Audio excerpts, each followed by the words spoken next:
Hello everyone, hope all is well. This is WinRider741 and today we're playing PUBG. So just a heads up for people who are new to my channel, I'm gonna be fast forwarding and skipping parts of the video just because the match is 30 minutes. I don't want to show the entire 30 minutes. I'm gonna try to keep it within 20 minutes and like skip some of the unnecessary parts.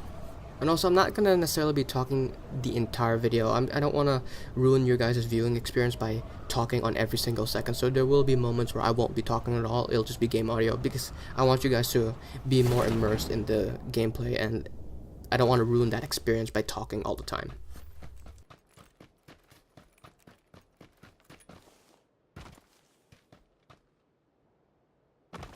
So I'm playing on the Xbox One, not the One X, and as you can see, I think this still happens even on the One X. As you can see, the buildings are marshmallowed, so they're not completely rendered in.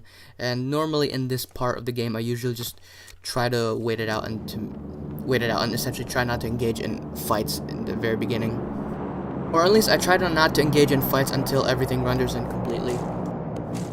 So during the early game, I try to just survive as long as I can. I try to gather as much weapons as I can. I try to gather all the bullets. I try to gather all the heals and everything. Sometimes there are some matches where I actively engage in fights with people around. Like, let's just say I'm in a city like Pachinki, I actively engage against opponents. But in this case, I actually play a little bit more safe.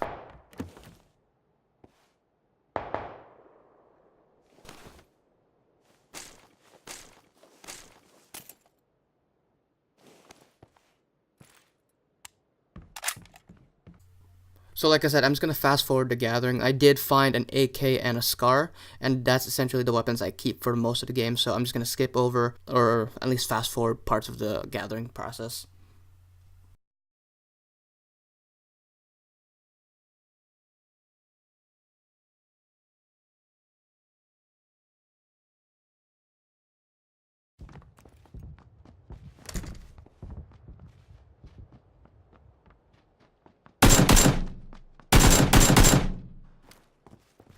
I didn't want to immediately loot that guy just because we were in Pachinki.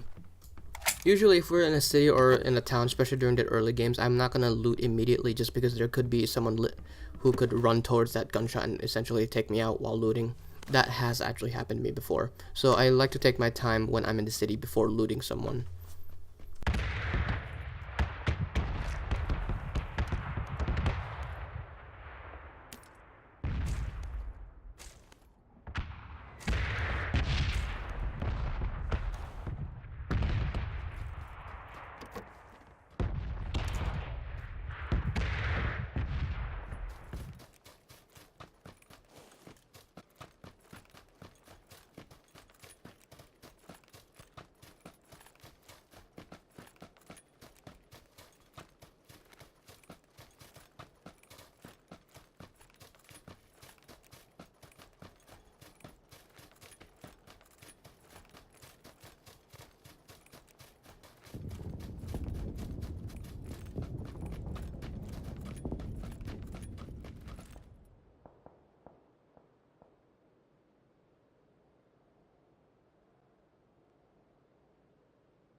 So this building's easily one of the best buildings to defend, especially because of this stairway.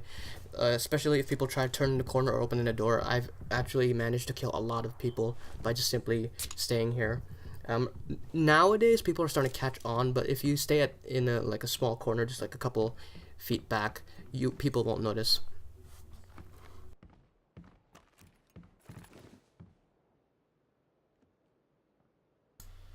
Yeah, this corner right here is a very good spot to, if you want to just camp this building and defend this building, that's a very easy place to go.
So right now I'm towards the end game, so as you can see there were 15 people left. I skipped a lot of the unnecessary parts. So my main strategy during the beginning and mid game is that I usually just try to survive. It really just depends on how the circle is. If the circle is in the vicinity of a city, then I would probably be a little bit more active. I would probably be walking around the buildings. But since in this situation it was in the middle of nowhere, or like in the middle of the field, I just wanted to survive. I was playing very defensively. But if it's in the city, I would probably be playing a little bit more offensively. But in this gameplay, because like I said, it was in the middle of nowhere, the circle, my main strategy was to stay and camp the edge of the circle, and you're gonna see how that benefits me in just a bit.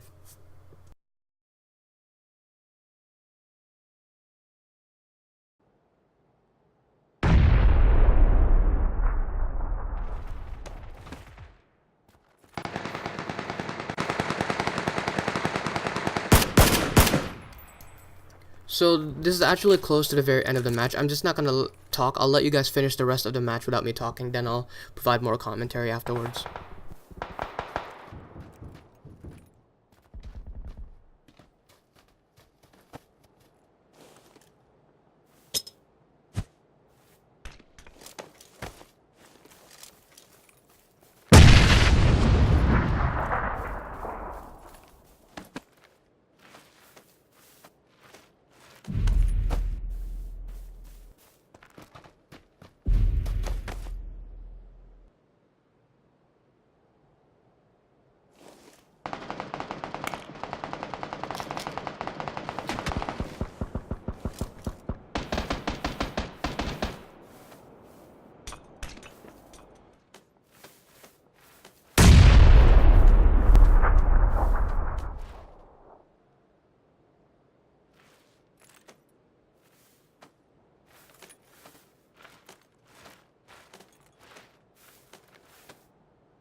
So what we're gonna do next is I'm gonna go over a match recap, and I'm just gonna be talking about like the things that went well during the video. I'm not gonna go over the entire video. I'm just gonna go over like certain parts, and I'm gonna have like the clips of it.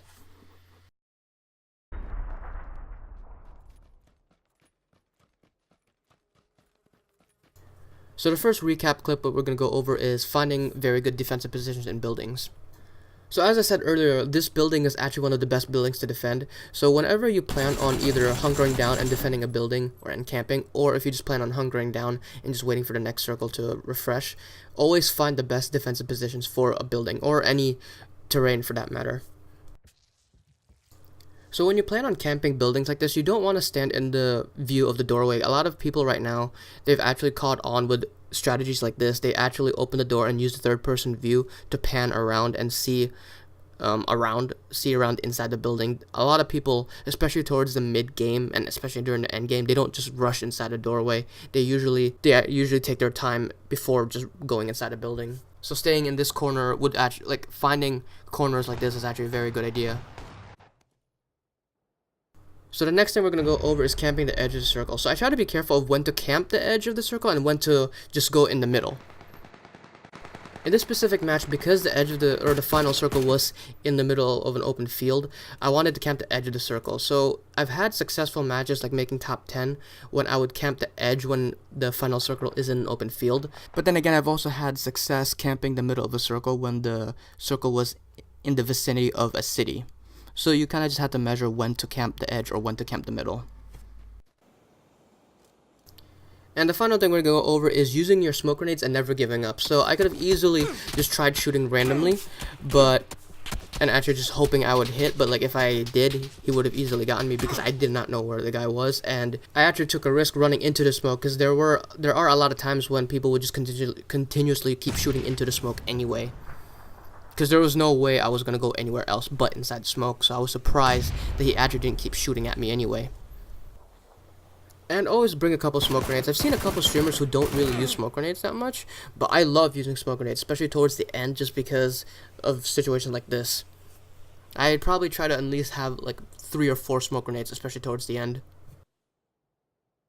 And that's it for this video. I hope you guys enjoyed this format. This is going to be the format that I'm going to be using from now on, at least for PUBG and other multiplayer games for a bit. And I hope you guys enjoyed it. Hope all is well, and I shall see you all in the next video. Have a good one.